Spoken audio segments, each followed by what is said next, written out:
Okay, we are live. The ticker tape is ticking. I'm so happy to be here. Always on a Monday, at some point, Rose and I will show up. We've changed our times to accommodate certain guests and to rather accommodate us a bit. We were getting up middle of the night, early in the morning. My name is Dr. Tova Goldfein. This is TMS Roundtable Global. And we are a bit early, so I'll slow down my introduction. So we're women of our word, and when we go on live, see, it says TMS Roundtable Global Live. It even tells you when you make an event. I'm learning. Wow. What's an event? What's the matter? Who cares? Who needs an event? But this Facebook. Anyway, so enough about Facebook. So I'm so happy to be here. Rose and I take different nights off because it's middle of the night for her. It's 5 o'clock in Israel. It's 8 a.m. in the morning in Idaho. Where is Idaho?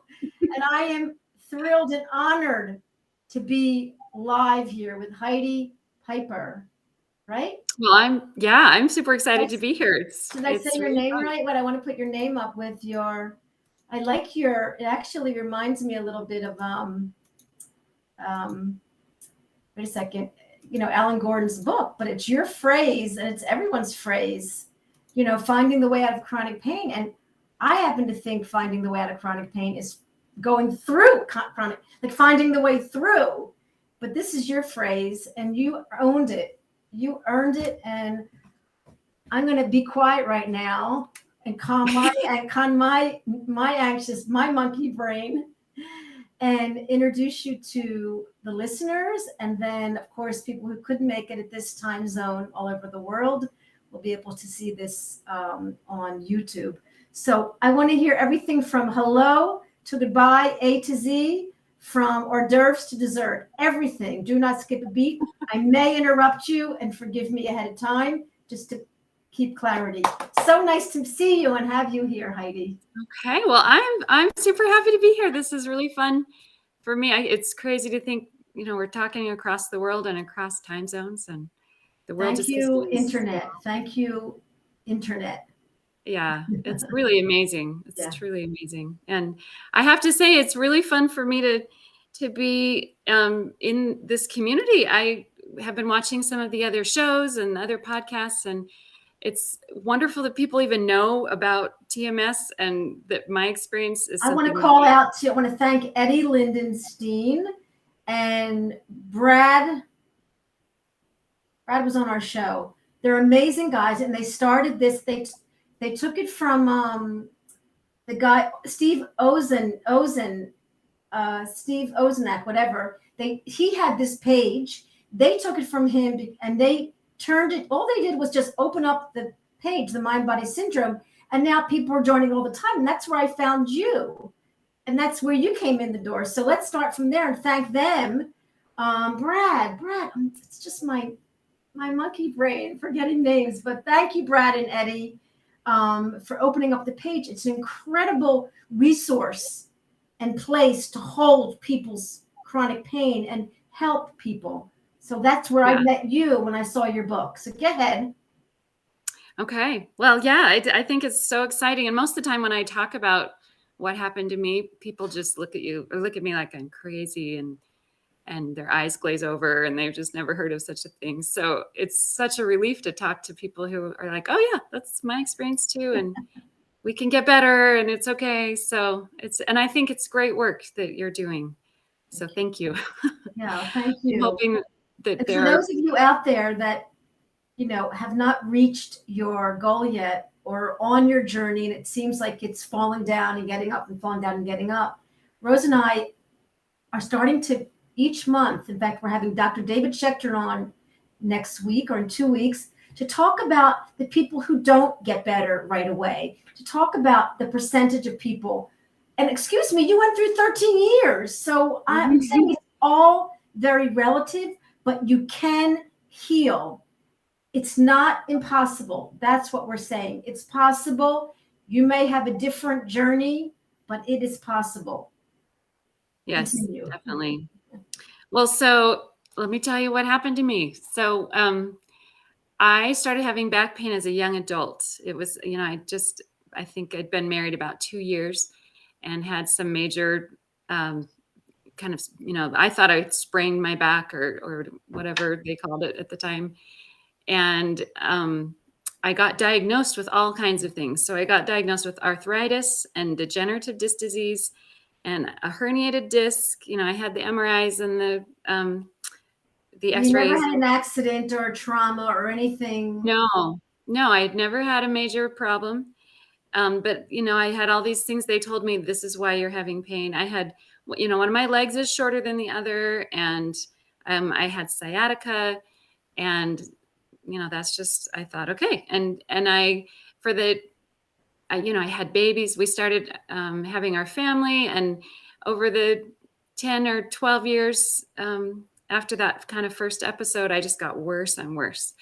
And I would go to all the doctors and all of the therapies, and we looked for anything that would help and tried just about everything. I tried physical therapy. I went to a chiropractor for 3 times a week for like 6 months straight.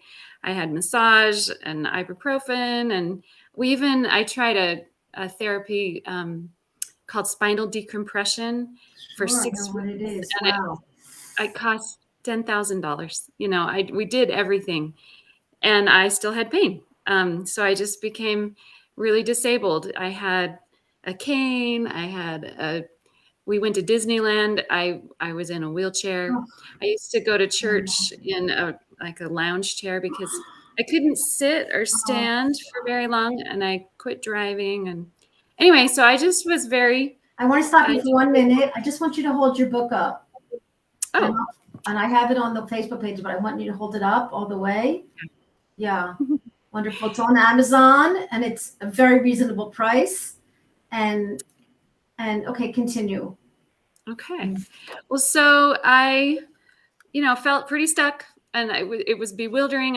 It was strange to be a person with all that pain and problem. And I really felt like an old woman, and at this point I was like 32. So it was hard. And so one day my husband is a professor, and he had the opportunity to teach in Hawaii for a semester. And so he came home and said, do you want to go to Hawaii? And at that point that sounded ridiculous. I had to have help with everything. We had people helping drive our kids places and cleaning the house. And I had this support system, and it just sounded crazy. And I couldn't even think about sitting on the plane, for 5 hours. That sounded horrible. But we really felt led to that. We felt like, wait, this really is something we need to do. I'm quite religious, and I felt guided to this and thought, okay, if this is what we're supposed to do, there's got to be more help out there. So I started doing, more research and more looking, and I found a reference online to Dr. Sarno. And so it's crazy. I ordered his books on Amazon, used for like $5. Yeah. And I started reading. I just want to stop and just open up a little bit of a chapter of, so you were an enormous amount of fear. I don't know if you were angry. I don't know if you were sad, but you obviously, you were determined. You didn't give up hope, and you didn't give up belief. And that might have been the part of you that's connected to God. And I think the God piece is an incredibly important part for all of us. But the point is, just chat a little bit about, so it's now many years, you have 4 children, you're living a life of a housewife who can't even do anything. What was the emotions going on at the time for you that obviously you were repressing more and more until something clicked? Tell us a little bit about what was going on emotionally for you. Well, I was terrified. And so I I think my whole mental state, it was long before I started having back pain that I had problems. I have, I think I didn't know it at the time, but I just had lots of anxiety tendencies. I think I stuffed emotions regularly. And so I liked to be positive. I liked to please. I liked to have things be perfect and wonderful, and anything else I didn't know what to do with. And I think I spent a lot of a lot of the times that were stressful in my life, I was numb. Not that I had a lot of trauma or anything like that. I had a great childhood, a great stable family, but I was one of those people that Dr. Sarno talks about, the goodists and Yeah. the super Yeah. conscientious, And all of Michael that. Galinsky will always, he'll always say, whether it's a big T or a little T, you grew out of that loving family, somehow feeling like I'm not really allowed to express my feelings, and I'll just smile my way through life and manage, because you did up until that. So your body was protecting you, and then at some point the alarm system was 24/7.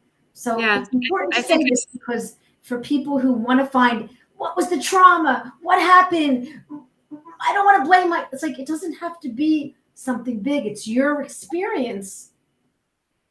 Go ahead. I'm sorry to interrupt. no, I think that's exactly right. And for me, as I started having bigger life events, getting married, having children, and those things are beautiful and joyous, but they're also hard. And part of me was, didn't know what to do with that. And then when I started having back pain, that was bewildering. That wasn't supposed to happen. I was a good person. I was doing what I, thought I should. And it was really terrifying. I think that's where the spiral came from. So So you yeah. bought And some used Sarno books. You're on yeah, your I way to got some. Hawaii. So there's a connection between, you bought the Sarno books, because it was something about, you told me when we were talking, something about foot pain and Sarno, and that's what you Googled, and somehow you started to. So go ahead, Yeah. you bought the books. You're scheduled to go to Hawaii. Share about Well, that so connection. there's one other aspect to it is, as I was, trying everything possible for my back, I was trying different nerve pains because I was getting all this sciatica. And one of the nerve drugs they had me on was a pretty strong one. And then when they switched me, I had about a week of really bad withdrawal symptoms. And so I had panic attacks, and I was, Oh, just really high wired. And that's, I went to a therapist during that week, and he taught me about anxiety. So I had never even heard of that. I had no idea what anxiety was.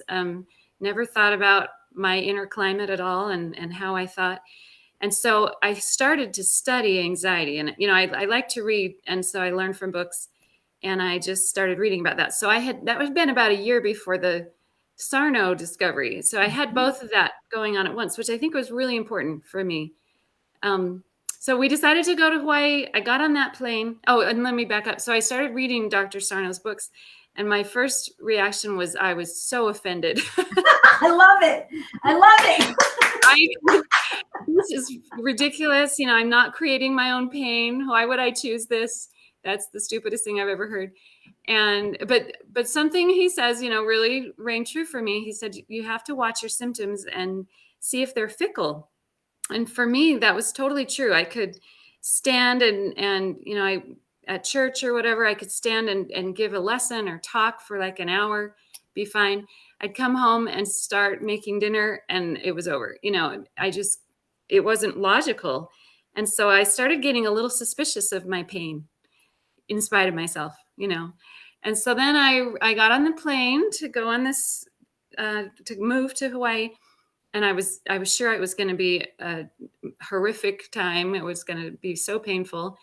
And I did, I sat down, I started feeling pain, and it just, I figured, if my pain was mechanical, and so my bones were grinding together as I sat, or whatever weird thing I was thinking, it would just get worse and worse and worse and worse. But I just hit about a 5, the pain scale we all talk about. And then for 5 hours, it just stayed the same. I just had the same pain level. And I thought, okay, that doesn't make sense. If this was because of my sitting, the pain would have changed. And that kind of started to break it open for me. And anyway, we got to Hawaii. Nobody knew us and knew that I had back trouble, which was great, because then they didn't offer to help. And I had this opportunity to go see this amazing island, and so I was really motivated. And I just started using the things I was learning about anxiety management, and restructuring how I thought and calming myself down. at the same time as realizing that I didn't have to be afraid of the pain. And I just started trying things, and my pain level just started going down. Wow. And it was a miracle. I just couldn't believe it. It's been like 12 years. And I just started being able to drive. And then I started running a block at a time and just, doing things I hadn't done in so long. And then here's the clincher. After we'd been there a month or two, my parents came to visit. And I just loved my parents. And I was so happy that they would come. They were staying down the road from us. And we had our 3 kids that were all preteen, kids. And if you've been to Hawaii, all of the roads are just tiny, windy roads. And so I had put the kids in the car and we were driving down to see Grandma and Grandpa. And they started fighting and, bickering. I had them all squeezed in our little car. I don't remember feeling anything in particular, but we got to my parents' condo and I got out of the car and my whole back wrenched. I just had the same thing I'd had a million times where I couldn't stand up. I was radiating pain. And my first reaction was like, oh, I'm going to have to go lay down, get the heating pad, take the ibuprofen. I'm going to be out for 3 days. And then I just said, okay, wait, I'm fine. I went running on the beach today. I am, nothing happened. I was in the car. What's going on under my radar? And I realized, I wanted my kids to be perfect. My parents were going to just be here for a few days. My kids, were being kids. I just wouldn't process that somehow. I don't know why we don't leave that word perfect to God. I mean, why do we even use that word? It's really not a human word. It's an infinite word. And why do we want to be perfect? That's a whole nother show.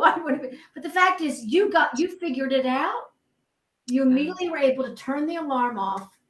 And the brain said, oh, I don't need to protect this person with inflammation or muscle spasm. I think I can go back and be a brain because you figured it out.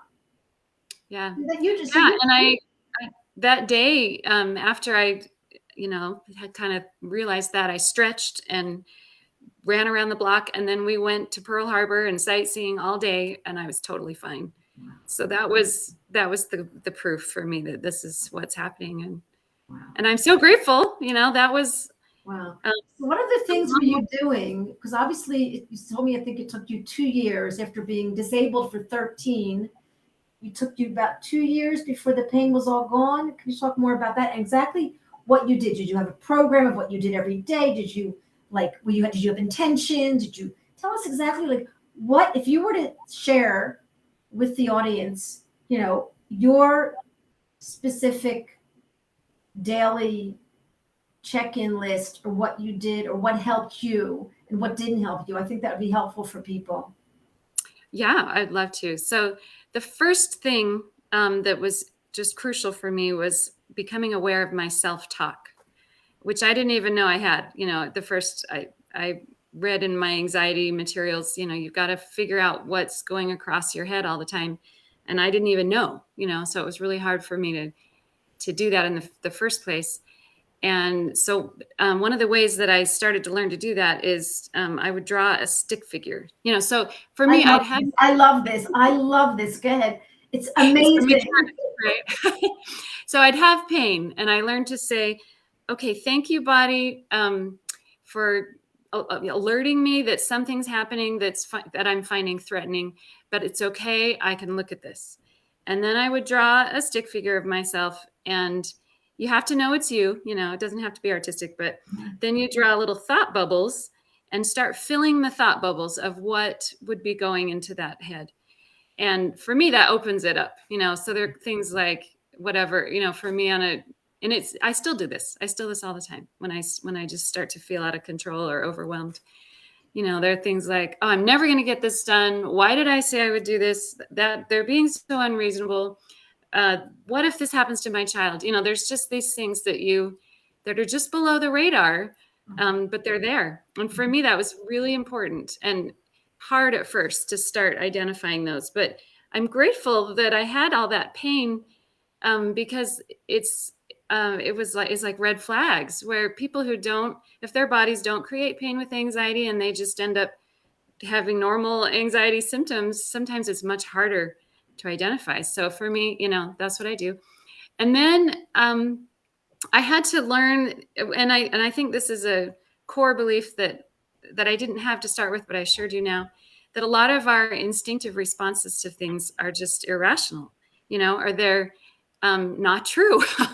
And so there's all these categories of thinking that are stinking thinking is one way that I like to love think of it. it. Because all thoughts are not created equal. Some are just not true. Or Byron Katie, who I love her work, will be drive your own car. It's not your business. Mind your own business. Don't be in their business. Be in your business. So yeah, stinking exactly. thinking, drive for your me, own car, be in your, and also don't trust all your thoughts. If they don't serve you, then you need to question it. yeah. So Yeah, excellent. and so that's what I would have to write all those out and look at them, and it's like to get my frontal lobe, my mature rational self, to look at all the things that my instinctive, more child self is thinking and producing. And then for me, I had to learn to reframe, just to look at things. And so I have an example of that. Let's see Excellent. where I put it. So after I got better, and could do things again, our family went to Disneyland. And, and this is, I will always be wired to think this way. So I have to always be So managing. you had to accept yourself. Yeah. That Wow. I'm a overthinker. I'm a sensitive person. I'm a creative person. Those all set me up to be unhealthy if I'm not careful. So we're going to Disneyland. We're so excited. And I look in the mirror as we're driving away, and I've got pink eye in my eye. And so I started to feel horrible, and lots of anxiety. And I thought, okay, I'm going to do what I know to do. So I started catching the thoughts. And my thoughts were things like, oh, great. Now the whole vacation is ruined. We're never going to find a doctor and get medicine while we're out here on the road. Now I can't wear my contacts. And if I go to Disneyland with my glasses, I'm going to get a headache. How will I ride the rides? How will the kids have fun? Why does this always happen to us? All that money is wasted. It's so unfair, which sounds reasonable it was reasonable to me at first.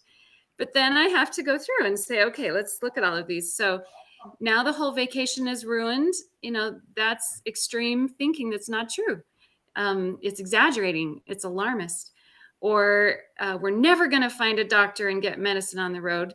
I call that evil fortune telling, because that I can't see into the future, and I probably will be able to find one. I can't go to Disneyland in my glasses. So that's just a not truth, right? You can go to Disneyland in your glasses. The money isn't wasted. Why does this always happen to us? This is so unfair. I call that drama llama thinking, that we tell ourselves we're a victim, and all these things we say. Of course we're anxious if this is what we're operating on. It's so it feels awful to think that way. So anyway, after I realized what I was thinking, and I started to reframe, You responded. You were very, very logical, because most of us TMSers were very OCD and very much we like control.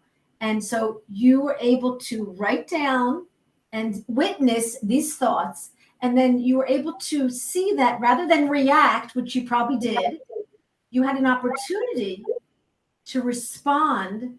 And the brain didn't even get an opportunity to go into fight or flight. Trigger. That's right. That's right. And so then I was telling myself, okay, everything isn't ruined. I just need to figure this out. Where's the closest doctor? We can find a walk-in clinic. I can get the medicine right away. It will definitely be less comfortable for me to go to Disneyland in glasses than in contacts, but I can still do it. And that's better than not going. So for me, that's a huge thing that I had to accept. Things can't be as perfect as I imagine usually, but they're still wonderful. They can still be okay. And that lowering of my expectations was really huge. Wow. We sort of think that sounds threatening, to lower your expectations, but it's really freeing, actually. Right. Because or you're giving up something, like you're in deficit. And again, that's your experience. Your experience is that Disneyland will be different for you when you're going into Disneyland now with a mature kind of like, it will be okay. Everything will be okay. My expectations have changed. My set of Yes. glasses have changed, and we'll do different things.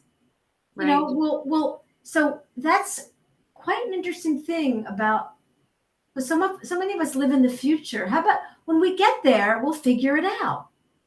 Yeah. And we can trust ourselves to figure it out. And that was a big thing, is to, trust my future self to be okay. And it, in that example, we went to Disneyland. It was fine.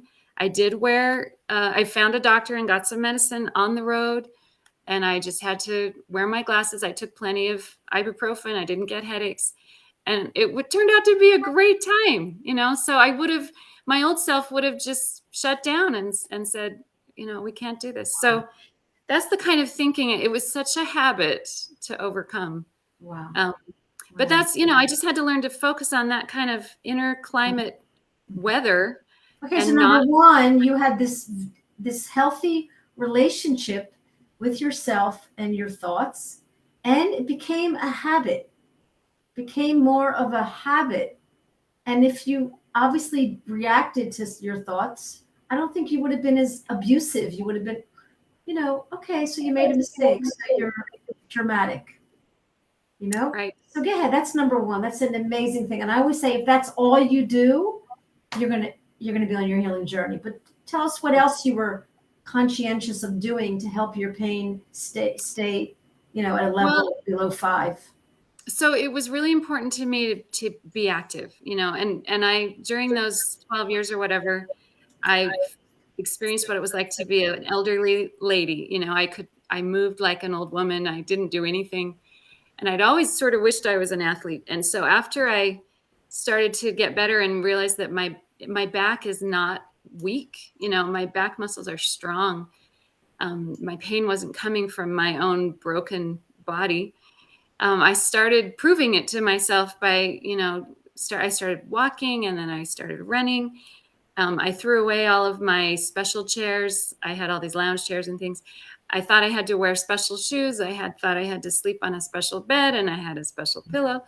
And I got rid of all of that, and, started running a lot and hiking and lifting weights and doing yoga, and my body could do it, and so even if I woke up and had a sore back or whatever, if I knew that, and sometimes people do actually injure their body and need to be careful, but I'd had years of the same thing. The body heals. We're not talking about acute pain. We're talking about pain that doesn't get better, that keeps coming back. I'm working with some people with CRPS, and Dr. Sarno mentions it in his book about CRPS. It's not the kind of pain that comes and goes, but it's still autoimmune, and it still can absolutely respond to this work, and we know that it can. And I'm standing on the mountain, flying the flag for autoimmune disease, and I just met too many people that are using the same tools and understanding the same methods and having to deal with them, having to love themselves in a way that they never might have. And that's what the cancer or the autoimmune. So I think it's wonderful to always talk about basic back pain, but you were diagnosed with arthritis. Okay, so you were diagnosed with an autoimmune disease. Tell us how you felt. It was a horrible feeling. It was to me, it felt like a death sentence, even though, it wasn't. But I felt that label just settle on me I don't even remember how that, I had an invitation to join the Arthritis Association of whatever. And I thought, okay, it's over now. What am I going to do now? And this is when I don't think I was even 30 yet. And so it was really difficult. I think those labels, and I went for years, it was my career to visit doctor's offices. And, I spent all my time, and our family's time was searching out answers and protecting my back. So it was an identity for me. Wow. And it certainly, it was distracting me from my inner climate. it worked great, right? Because I didn't. So tell I us didn't even. more about what you did and then how the book came about and things like that. Well, so I came home, and all of the running and physical things I was doing really helped, and so I came home very healthy, and a lot of my friends and family were so confused. I came home and I had What another did baby. you smoke there in Hawaii? I know, they're like, I'm going to Hawaii. This is you just that's magic. I had to keep saying, It's all in the pineapple. that's right. It's the beach. Go to the beach. I had to keep trying to explain, and we had our first 3 children all together pretty close. And then I just, couldn't even carry them or whatever for years. So it was crazy that I came home and had a baby the next year after we got home from Hawaii. So I was carrying the baby, I'm running around the neighborhood, and people just said, what happened? How did you get better? And I started trying to explain, and it takes a while to explain. And so eventually I started writing things down. I had a good friend that said, part of the reason that maybe you experience this is so that you can verbalize it. You can talk to other people, because I'm a writer and I like to think that way. And so I started putting together materials and lists and things. But then when COVID happened, a few years ago, I ended up with a lot of time, and I thought, now's the time. I'm going to start writing this out. And I did. So I wrote it out. I tried to find a publisher for a little while, but I'm not a celebrity. I'm not a doctor. And so eventually I thought, You're famous in our world. You're famous in my world. Well, You're famous in your world. You're famous in your world. Well, it's, So go ahead. So tell us about. So I know the book is very interesting, and it's on the Facebook page, and I sent it around to a lot of different places. And if people want to contact you, of course they can. I'm sure that you're available to speak to anyone, because we're all, some of the greatest gifts we can do is help others when we've been helped. But tell us more about the meditation or the journaling, or maybe what didn't work for you. So one of the things that I think really just has tamed my nervous system, helped me get to a nicer place to live in my mind is yoga and meditation. And at first that was really uncomfortable for me. It was hard to sit and be with myself, to just be still. And it felt very threatening. I always felt like I had this, I just can't be still feeling, and I can't get a deep breath feeling. And so I learned to meditate. So I have some of the anxiety materials that really helped me were by Lucinda Bassett. So if anyone's looking for something, she came up with a whole program. It's called Attacking Anxiety and Depression. And so actually in the back of my book, I have a reading list that materials are included in there. But she has a set of tapes. They were tapes back in, this is the 90s or whatever. But you would listen to a tape a week. I think there's 12 or 13. And she would talk about different aspects of anxiety. And then she had a meditation tape, and I would listen to it. And at first you listen to it 3 times a day, and you just start to condition your mind to learn how to just be still. And now I love it, meditation and being still like that. It just feels like it's feeding me. And so you're not scared to be with yourself. Yeah. And the idea that you can just exist where you're not casting forward in your mind and you're not looking back and you're just in the present. I think our nervous systems, at least mine, totally needs to be there every day. I need time to just be, and it's such a rest to the thinking part of us. So that's been very important. And yoga is a great active meditation for me, because especially if I'm having a hard time being still, the movement that keeps my body busy while my brain is still works great. So I love yoga. Yeah. And then, just that I can do it makes me so happy. I can stretch and move my back. I forgot the journaling you talked about was making the stick figure. That's an incredible way of journaling. Just for anyone that came new on the show, will you just mention that again? Because that's phenomenal. Yeah. And I can't wait to share that with Rose, because I don't think we've heard someone do that. But it is, I don't want to say the word perfect, but it's amazing, an amazing skill. Tell us again what you did. I read about that from, I think it's Dr. Robert Burns in his. The guy who wrote Feeling Good? Yeah, David Burns. Yep, the feeling good. Wow. Oh, That's wow. where that came from. And From so, CBT. Wow. yeah.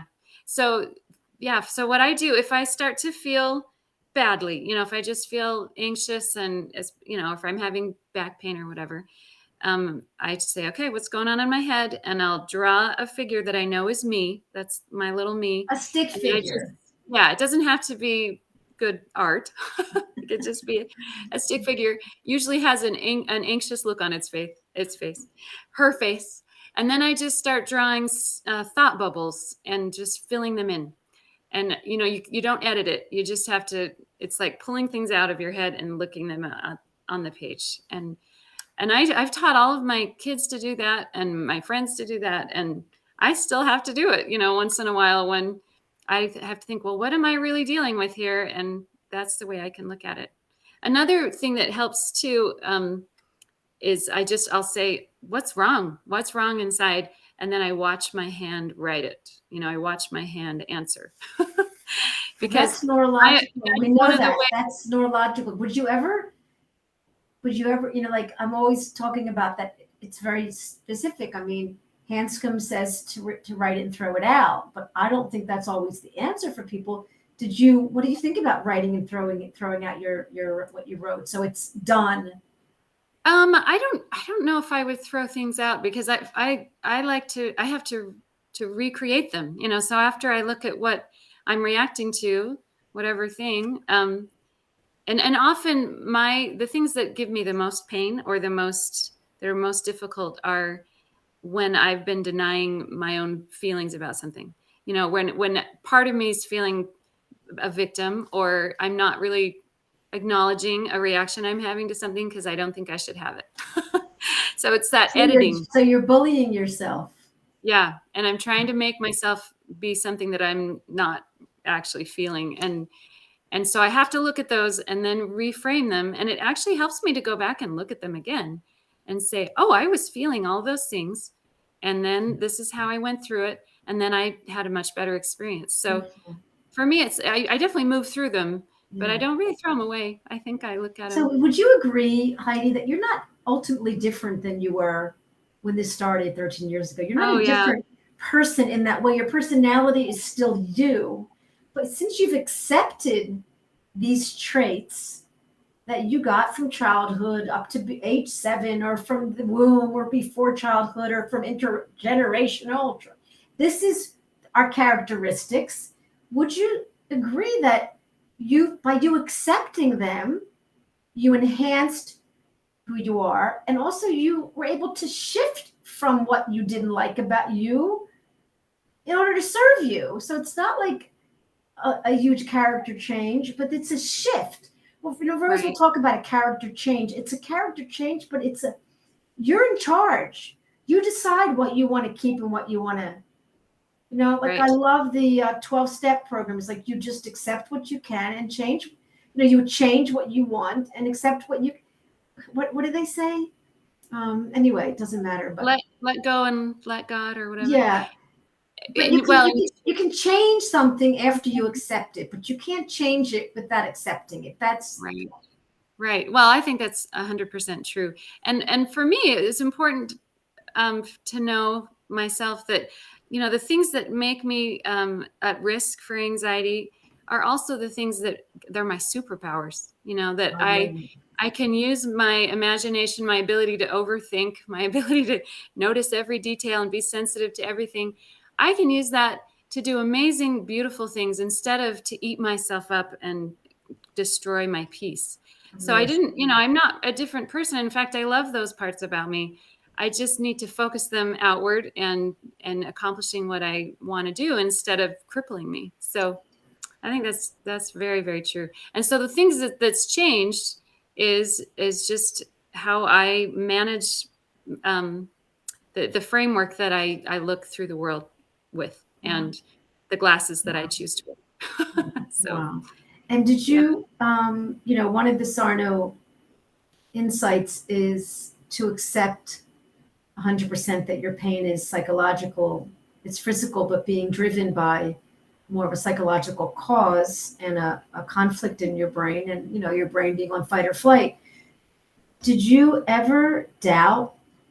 I mean, you had all these diagnoses, you had pain for 13 years. Did you ever doubt that maybe something physical's wrong and those doctors, they missed something? I need to go back there and get one.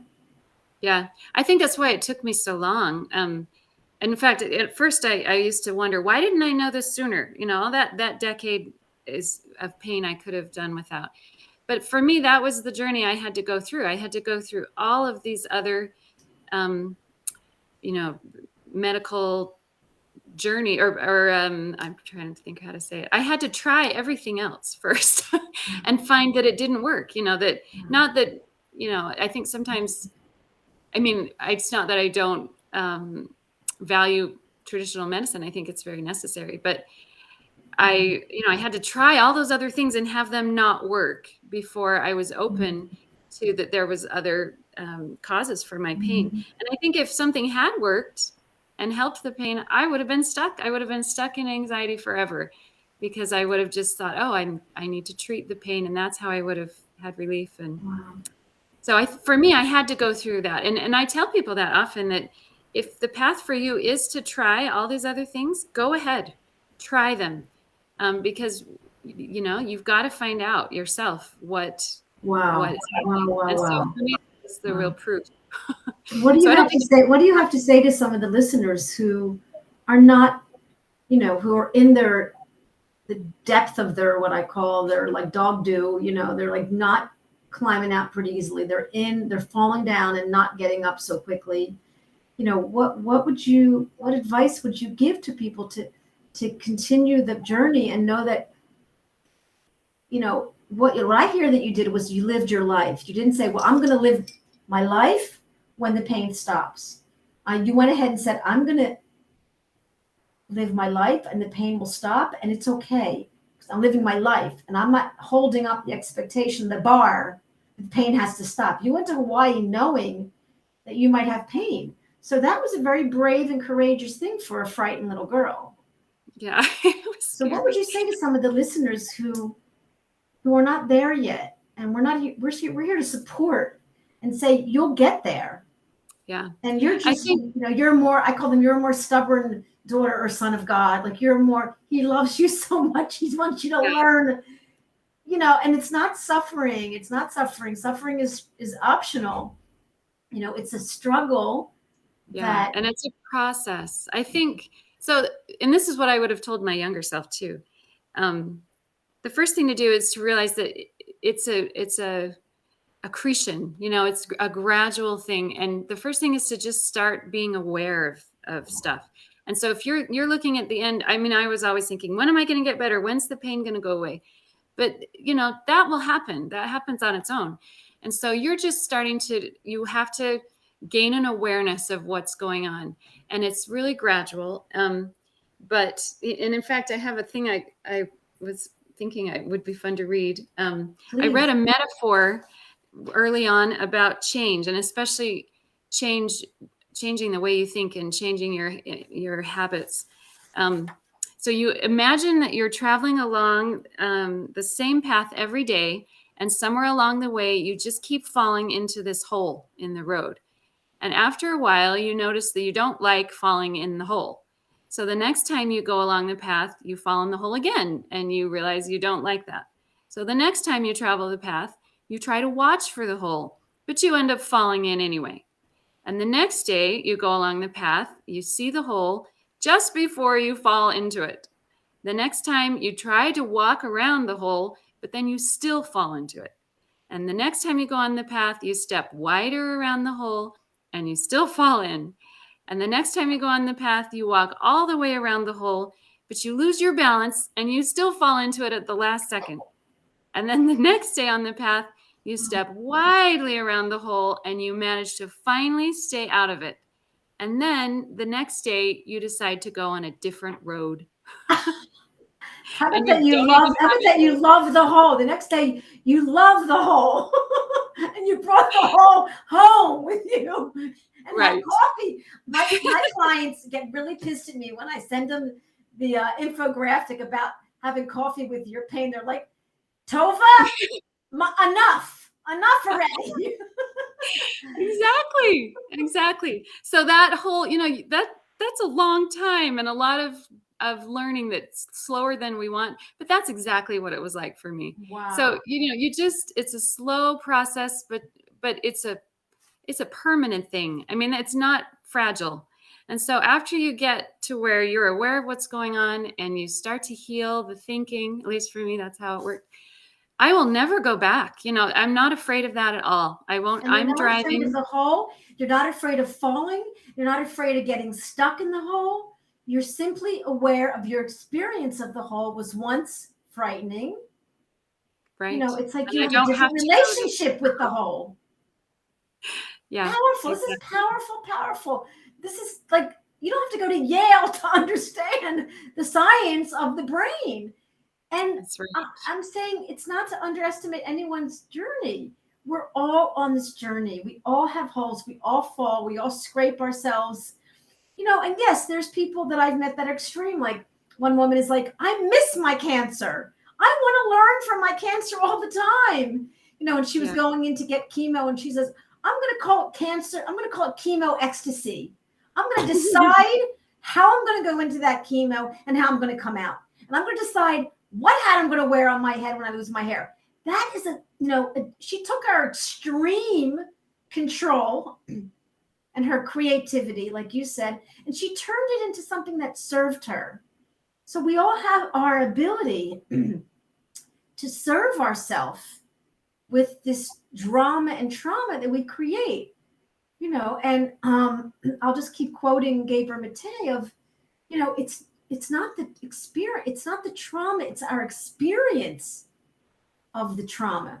Right. 5 people will sit around and have the same trauma and everyone has their own experience. So we need to be responsible for our set of glasses and our framework and how we see things. And then, like Joe Dispenza will say, is, well, then that becomes a thought, then it becomes a behavior, and then it becomes an emotion, then it becomes your reality. And it's all something you made up because of. So we get to go back and say, oh, I can do that and serve myself. Right. And to realize that you choose, and so it's wonderful and terrifying at the same time because we have the power. And so, it's at the same time as realizing for me that I was doing it to myself, which is horrible, but I can also choose something else and that I'm driving this train. Wow. And that it's a great thing. So I'm so happy that I had that experience, which sounds crazy. I never would have, I thought that would have, before I would have said that's a lie. People who say that, that's a lie. But it's changed if I hadn't had all this kind of pain and journey through all of that, then I would still be living in that stormy climate inside my inner self. And besides being done with all the pain and the disability, I feel so different about life now. I just feel secure. I feel happy. I feel I can trust myself and love myself, which I never had before. So that was the way I had to get there, I guess. Heidi, I want to, first of all, I would love you to, like, even just the writing that, what you just talked about, the whole, if you can just take a picture of that and send it to me on Messenger in your handwriting. I want to put that all over Facebook, if you don't mind. I will. I have a Facebook. Please, I have a Facebook page I made called, I did it for my 65th birthday this July. I decided to give myself a present, and I made a Facebook page called A Year of Being Mindful. And every day I post something about being mindful and helping people in pain and disease and helping myself. So I want to post the story about the whole. And I want it in your handwriting. And if you wouldn't mind doing that, and I want to say a few more things, and then I want you to say something. But I get so excited, I get really charged here, and I get a little anxious and excited, and that's when I interrupt Rose, and then she said something, and I said something, but now I'm doing it with myself. Rose and I, we're amazing. She's finally, I think, going to come visit me. We're talking about meeting each other in person. We've never met. Oh, nice. She's talking about coming to Israel, and then I'm talking about maybe going to Australia because the skies are open. We'll Right, see. right. But We anyway, just got back from Hungary last yeah. week, so can't be What? done. Oh my Yeah, God. my daughter served a mission for our church in Hungary a few years ago, and we've been waiting to go back with her, and we finally went last week. So can Unbelievable. do it. Unbelievable. And that's a Yeah, lot of hours on a plane, Heidi, for your yeah, precious spine. that's right. Um, I forget what I was going to say, but oh yeah, that's what I want to say. You're this sort of quiet, kind of shy, kind of like, a little bit maybe introverted. You're this like, person, and now you're this like this mighty, gigantic, like screaming on the mountain. Like, and you had, and that was the side of you that was frightening. That side of you wasn't expressing. And through your very beautiful, incredibly creative and talented expression, you found a balance to your rage, to your soft self. And you saw that you have a hard self, a self that bullied you, a self that didn't believe, a self that even questioned God, and you stayed the course.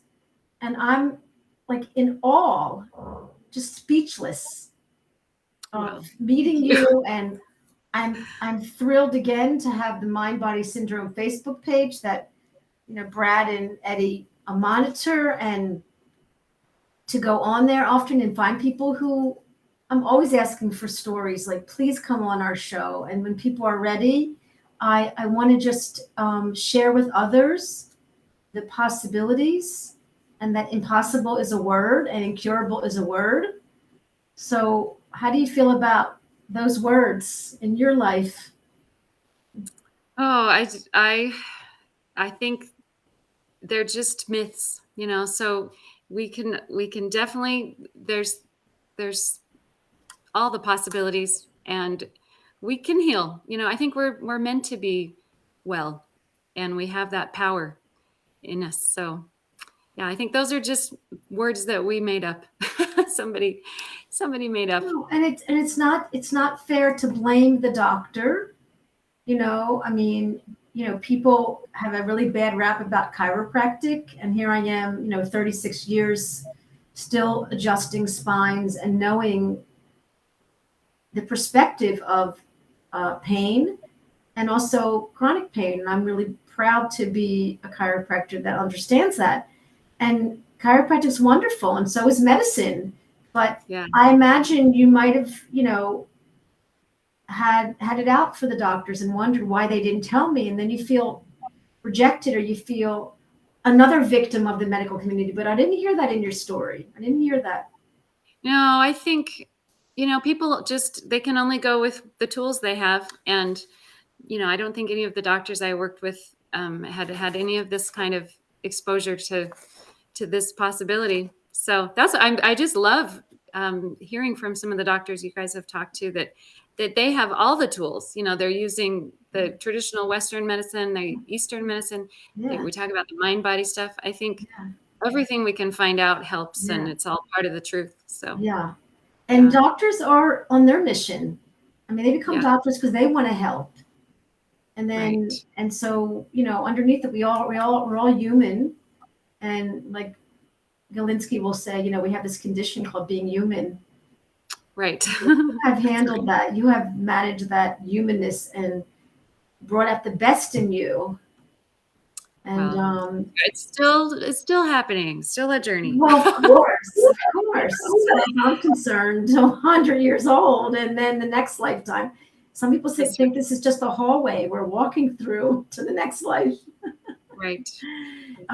But so you have a Facebook page, because I think people might want to ask you questions, because there wasn't any questions here, but there's a handful of people watching, and I'm really, really happy. I love being live with anybody who wants to kind of be with us. And I want to just put your name, but I have your name here. Can you hold up the book again? Yeah.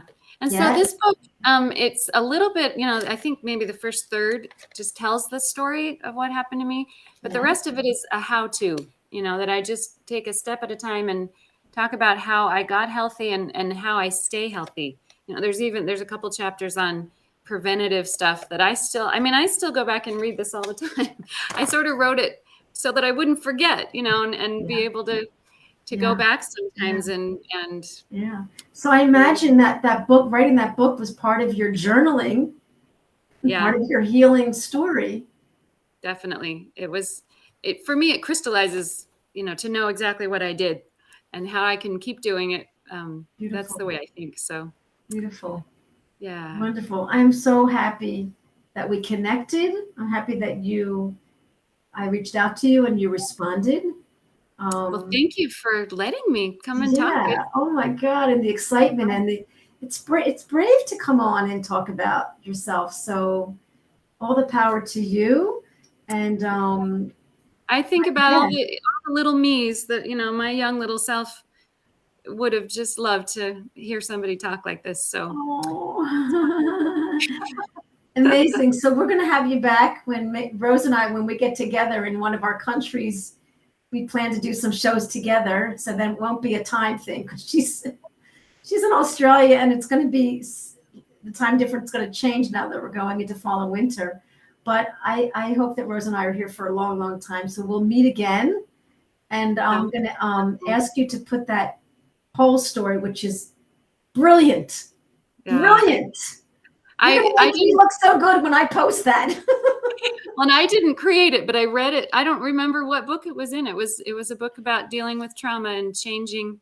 I think it was specific to, major trauma, big T, but that to heal, that's kind of the thing you have to. Everything is repetitive intelligence. That's why, like Rose was like, you don't have to say people's name, the doctor's names required. So I'm quoting them because I'm just passing on this information from other people, and I feel proud to be this conduit of sharing other people. And they said it first. So look, I have many things that I say. I'm going to write a book one day. And, I hope you will. I have to tell you something so amazing. I love talking a little bit about some of the things I learned from patients. And, I use the matrix concept a lot, even though I have to watch the movie again. It was not so clear to me, like it was like bizarre. But the matrix is kind of a concept. And this is an interesting thing that an Israeli gentleman that I spoke to today, and I wanted to quote it. So in the matrix, it says, don't think know that you know. So there goes the thinking brain again. Don't think that you know, because then there's a question, there's a doubt. And insecurity. But know that you know. Make a statement. Tell the brain everything is going to be okay. I am safe. Brain, you can be a brain. You don't need to be in fight and flight all the time. You can just go back and do your brain thing. And when the line's at my door, I'll need you. But right now, so it's like, don't think you know, but know that you know. And so I'm going to borrow that quote and write a book. And I'm going to come to you for advice. Well, I'll be there. Okay. Sounds great. Anyway, thank you so very much. Really a wonderful hour.